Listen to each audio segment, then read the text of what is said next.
The Nerd Academy podcast is released weekly at 12 p.m. Eastern Standard Time, available on our website at www.thenerdacademypodcast.com and wherever you listen to podcasts. You can find the Nerd Academy podcast on Facebook, Twitter, Instagram, and YouTube.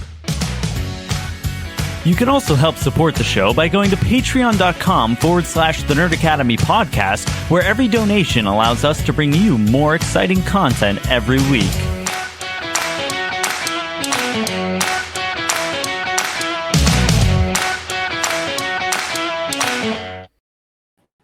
Good morning, class, and welcome back to the Nerd Academy podcast, your source for nerddom news and commentary. I am your superior webhead master, Jarod Bachman-Stubbs, and joining me, as always, is your resident Green Lantern Professor, Travis Grossman.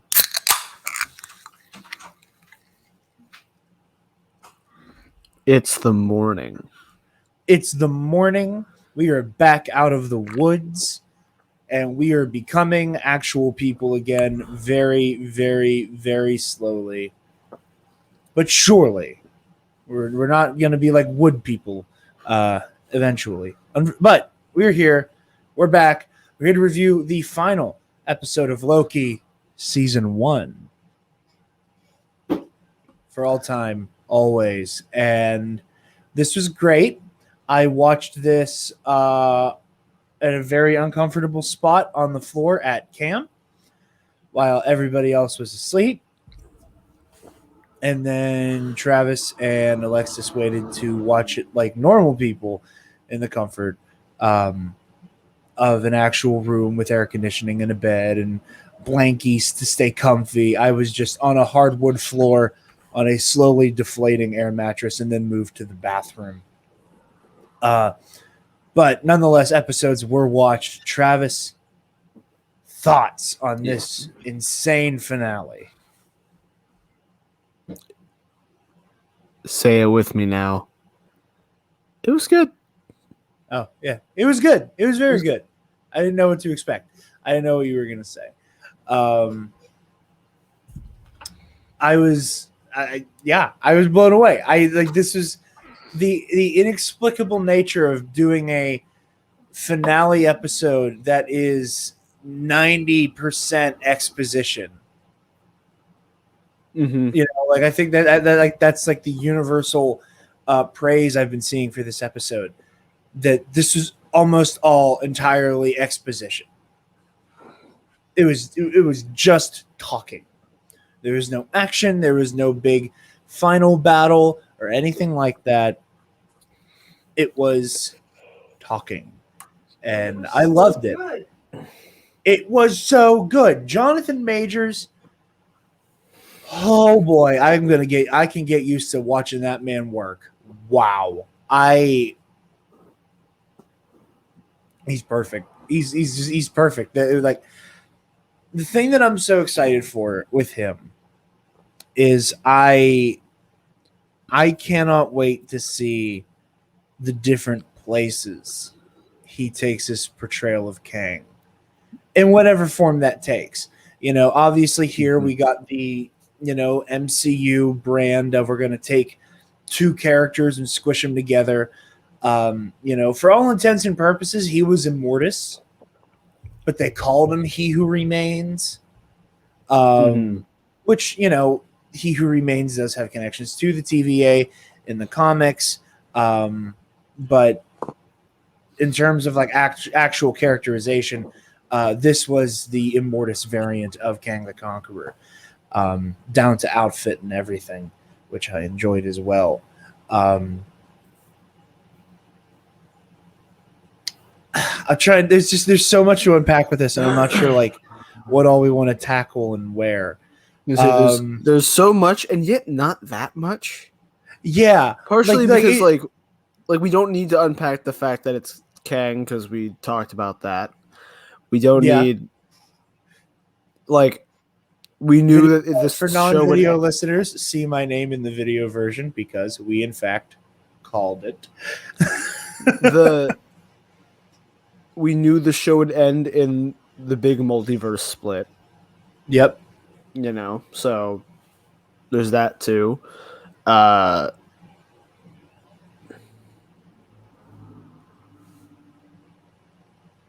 I don't know what else there is. Like, No, this is the like, in a book when like the entire book is just the setup for the next book. Yeah. Like, there's no real climax, and you get to the end, and they're like, now the whole world has changed, and you have to read the next book to figure out what happens. That's kind of what this show did, except, well, Yeah. Except they didn't do not that it's a bad movie, but like a Harry Potter Deathly Hallows Part 1. yeah, that's true. But like, that had it stacked against it on account of the fact that it was only half the book. Yeah. But like, I think also because more stuff will happen before Loki season 2. Also, Exactly. there's that. That was the other thing. Was I went out of my way to say over and over again, no season 2s. Never gonna get a season 2 one of these shows. We might get a rebranded name of a show. There'll be another miniseries. No way we're getting season 2s of anything. And because I said that, exclusively because I said that, Kevin Feige himself, the day before the premiere came out, was like, "Hey, put this at the end of the show." Just Well, I will say with regards to that, we do have confirmation that Kate Herron is not coming back as a director or executive producer on Loki Season 2, which I will admit frightens me a little bit because a lot of her direction as a storyteller, I think, led to some of the highlights of Loki. For the most part, I will not lie and say that I am not concerned by that news. I will not say that. I will not claim that it does not scare me. It does. That does not. I don't want that to betray a lack of faith in the remaining crew, or writing room, or directors or producers. But it felt like she had her hands in a lot of this, and that is mildly concerning to me. But we still have the lead writer of Multiverse of Madness at the helm here, it seems like, as a writer as well. So not too terribly worried. What? Okay. From what I understand, there was an alternate version of this episode where most of the time with Kang was spent with Miss Minutes, apparently. And that's where some of the footage we apparently never got was lived. Loki sitting on the throne of Asgard. Apparently there's a clip out there of him holding a version of Mjolnir. It's out there on the interwebs somewhere. This is what happens when we both avoid marketing like the plague for ongoing shows, is that stuff like this slips under our radar, because by the time it's out, we don't do we don't do trailer talk. We kind of have our threshold of we'll do the main trailer, and then we'll do the teaser, the main trailer, maybe a second trailer if it comes out, and then after that, we just run away from all marketing and trailers. So apparently there was an alternate version of this episode. I find that interesting. Allegedly, some of the Kang stuff was supposed to be more relegated to the post-credits area, which is also surprising to me. But I'm glad they did it the way that they did. yeah, I don't think there's any way you could have put any part of the Kang portion of the episode at the end, because you just need all of it. Yeah. Especially because this is setting up our next two, Shang-Chi's coming out, but after Shang-Chi, this is setting up our next two big movies. Yep. With Spider-Man and Doctor Strange. And I will say this much. I think the reason Eternals looked like kind of a nothing burger in terms of the trailer might be that when they're talking about like, we've not intervened at all up to this point. Da da da da da. I'm starting to think that they're not talking about rebuilding post Thanos. I think they're talking about the multiverse collapsing in on itself and becoming this giant spider web of alternate realities. I don't think that they're necessarily just talking about a post Thanos world. I think it might be this. I think that's why they couldn't show too much of Eternals. Not that I think we're going to get our crazy, Andrew Garfield Spider-Man, Ian McKellen as Magneto. Like, I don't necessarily think we're going to get all these like crazy multiversal connections, but that they are going to be at the vanguard of realizing something is not right and trying to undo it. I know you and Alexis saw that TikTok I sent you guys of like the possibility that the post credit of WandaVision, where she's levitating and reading the Darkhold, when she hears Billy and Tommy calling out to her, that might be the moment everything cracks open. Mm-hmm. I love that idea that like that is happening congruently or in the same at the same time with that moment. But TVA twist at the end. What do you think is happening there? Because I've seen a lot of speculation on like how exactly we arrive at this new Kang VA. So, knowing now that there was some editing, not mishaps necessarily, but they made a lot of last minute decisions with this episode, the correct ones, in my opinion, may take away from this a little bit, but This is me pulling up Disney Plus because I read Alexis's tweet about the jump cuts and now I know what section of the episode you're talking about, so I can find it. When the first time the camera slowly zooms in on Kang, and then he has that moment of we're over the threshold, and then it slowly zooms back out. I think from that moment, any weird camera movement, any weird jump cut, any weird like artsy thing, like that zooming in and zooming back out, right? That felt so deliberate. Yeah. They're like, something's happening here that you don't know about. Like, I thought it was going to zoom back out and Loki and Sylvie would be different people. Or like they'd be switched chairs. Or something would be different about them. Because from that moment, I think that every time there's a camera, like, deliberate, not just cutting camera movement, we're in a different timeline. That's interesting. And at the end, when Loki's running through the TVA, right? They purposefully, like, it was almost like... They elongate the moments where the camera's black. Like when he's running through the books, like the library part, when he runs past a shelf, they elongate that time when you don't see him. It's like it skips. Yeah.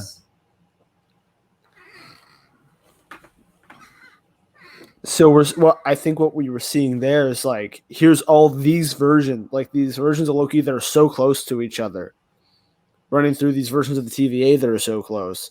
And what we get at the end is our Loki, right? Like OG MCU Loki, realizing he's ended up in a different timeline.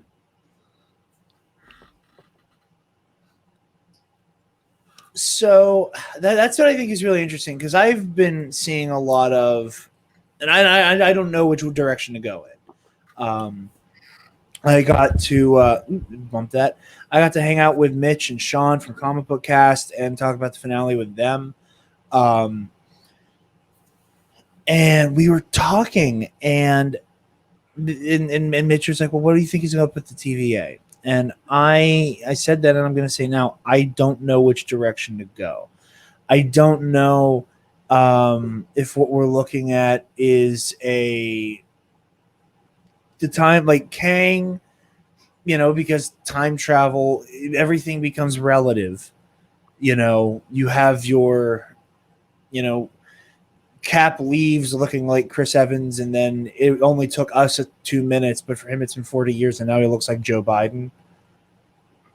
Type time travel relativity, where like for us it's only been a couple minutes. For us it's only been a couple minutes, but Kang could have, over the course of centuries, post Sylvie whacking He Who Remains / Immortus, whatever you want to call him.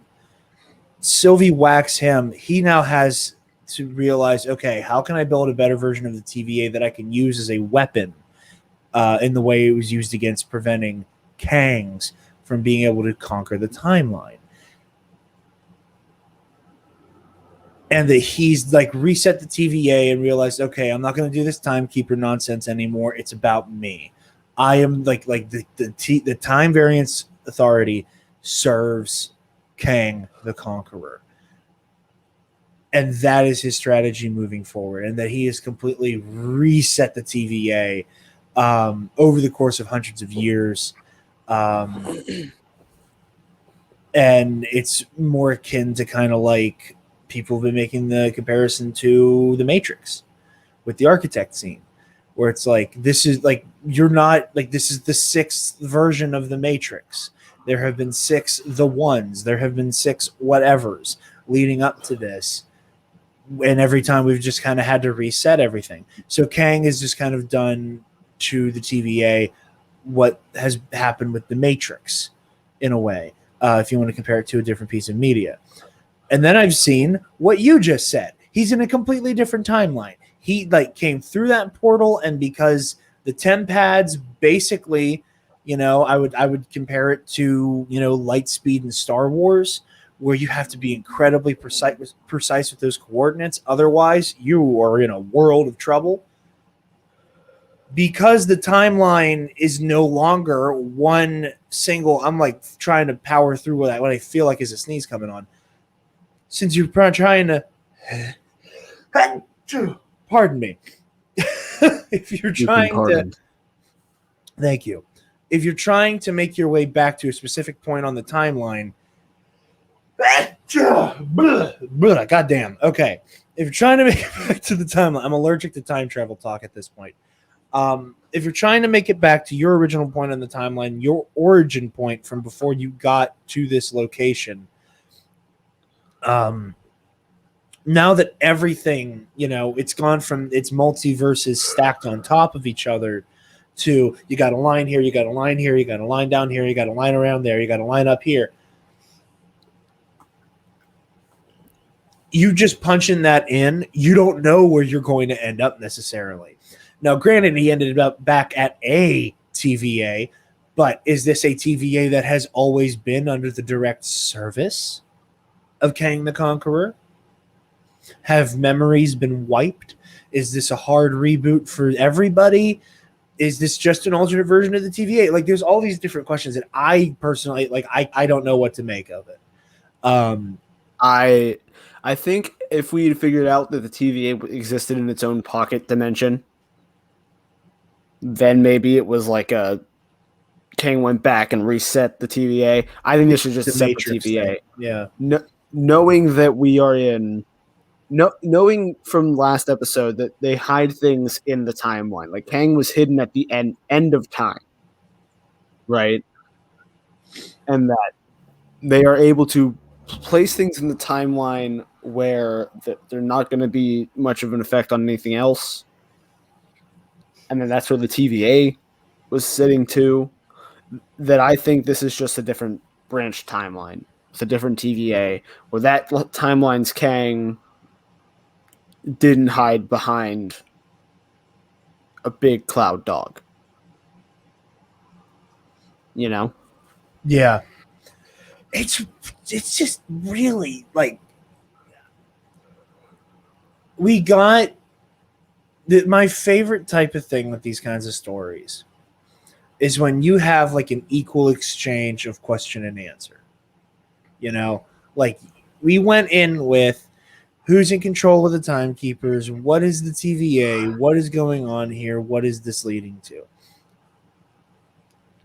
I can't think of many questions of season 1 going into the finale that were not answered on a character level of like the will they won't they with like Sylvie and Loki, and there being like an upfront like they had their kiss, like there was that moment of like, okay, this is a thing. Whether or not this stays a thing is up for grabs, come season 2, but it is a thing. Like we got all of these answers, and they were immediately traded in for new questions, and I like that. I will say I think season 2 has a lot of. I don't envy anybody working on Loki season 2.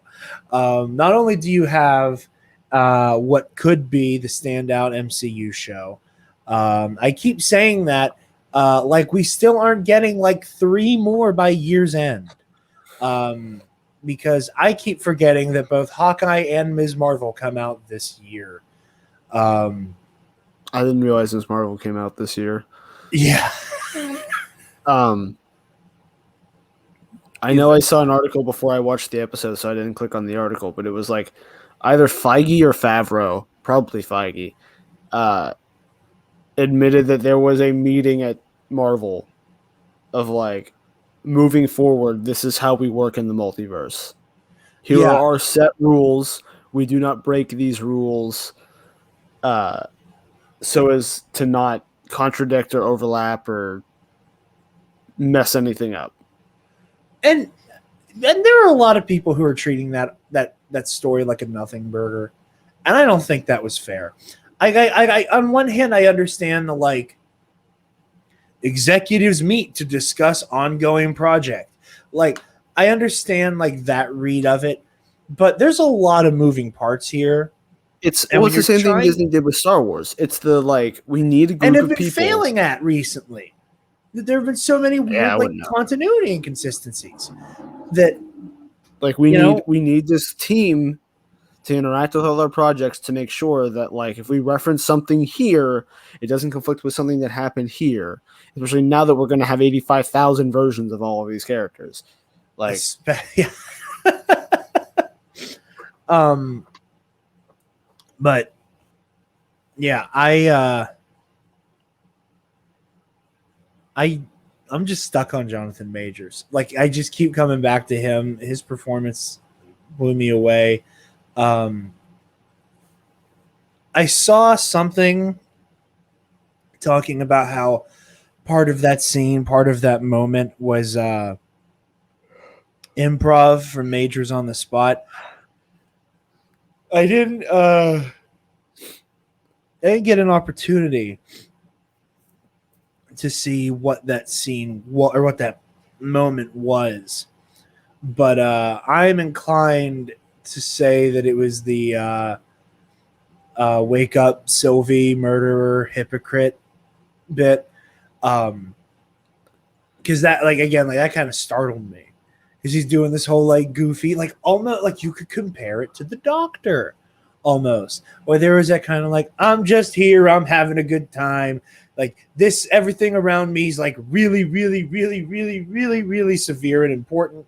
And I'm just kind of vibing. I'm having fun, wibbly wobbly, timey wimey, Like he's just bouncing off the walls. He's being all goofy. And then he just hones in super serious out of nowhere. Whew, that gave me chills. That was probably my favorite part of the episode. That and Sylvie and Loki's mini duel was a fun watch as well. On the other, I guess for lack of a better term, B plot of the episode, what do you think is up with Renslayer? Going to find Kang, I guess. I kind of figured that's where she was going to end up anyway. Like, assuming we ended up in a point where, like, yeah, it's Kang. It was Kang. That her response is, well, I got to go find this person because their mission is that important. And that's all I've obsessed about my whole life, and I can't accept anything else, which is kind of what we saw. Like, to accept that it was for nothing or that there was consequences to their actions is so mind-shattering to her that she has to justify it whatever way she can. Yeah, I really like I think it was a cool choice as a character for Renslayer to just like completely be devoted to the mission. Like even after she realizes she's been lied to, like B-15 and 20 and Mobius, like when they learn it's all been a lie and it's all been this, this grand deception, their loyalty to the TVA almost immediately dissolves. I think it's because she's scared, partly, and maybe she wants a little bit of that power. I don't know, but it seems like she's scared to like go back to what, like she's afraid of where she came from because she can't remember or something like that. I like that a lot. I think that makes her character so much more interesting. That I love seeing. Like again, like this is another like character type that I enjoy watching is the fanatic who learns that they've been fed a line of bullshit. Mm-hmm. Like I think that's just a cool character. Like, okay, like how do you handle this now? Where do you go from here? It's like watching the good Shield agents find out they've been working, hand in hand with Hydra for however many years. It's like, okay, well, what do I do now? What do I do moving forward? It's a fun character beat, and like what Alexis was saying, make Renslayer afraid. I think everything you said is correct, Alexis. That like it's a mixture of fear.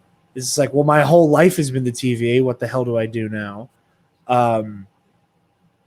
Mixed with the desire for power. And I think that there's a commitment to the mission element that comes in there where I feel like she's like, well, I want the power because I want to like keep doing this important work. But in reality, it's more of a, power to satiate the powerlessness that's been created here. I never disliked her as a character. She was definitely the one I was like the least invested in of the bunch. But her whole bit in the finale, again, she's like, okay, what happens next? Because again, she does have a strange and complicated relationship with Kang specifically. So, I think that's another thing we can look forward to seeing come into fruition for season 2. We're also, one moment, I want to see what our window for Quantumania looks like. 2023. February 17th, 2023. That's it. So, that is a lot of time to not necessarily touch the multiverse story. I will not be surprised if Loki Season 2 comes out before Quantumania. Me neither. How fast they churned out most of these TV shows, or how fast it seems they turned down most of these TV shows. We'll probably get Loki Season 2 in 2022. I mean, yeah, honestly, hell, Hawkeye was still in production like at the beginning of this year. Same with Ms. Marvel. I think they might be. I don't know if they've wrapped yet or not, but at the very least, they must be coming close to it. The other thing that I think is interesting, and this is an interesting little nugget that and this isn't a specific thing that like surprises me about what goes on in Hollywood and whatnot. But having that timetable kind of roughly pinned down when talking with Sean, he was talking about, with stories that get into the trades, like John Majors being cast in Quantumania as Kang the Conqueror. By the time we hear about it in the trades, and we've had this conversation before too. Dotted lines have already been signed for a very long time. You know, like, I don't even know if marketing was going on for Loki by the time we heard the Kang story. Like, initially when Kang was cast, right? No, yeah, it was way before. So the main question I have is if they were able to keep Jonathan Majors' involvement in Loki a secret, like successfully keep this locked down,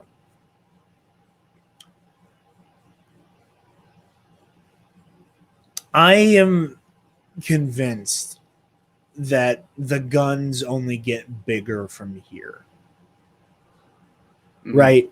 Because again, that was like my main thing was that is whenever go all the way back to our first Loki review was I think this might tie into Kang the Conqueror, but I don't know if Jonathan Majors was even a part of the Marvel family when this show was in production. And, we both kept saying mention of Kang, like, shadow, hologram, something like say the name of an Immortus.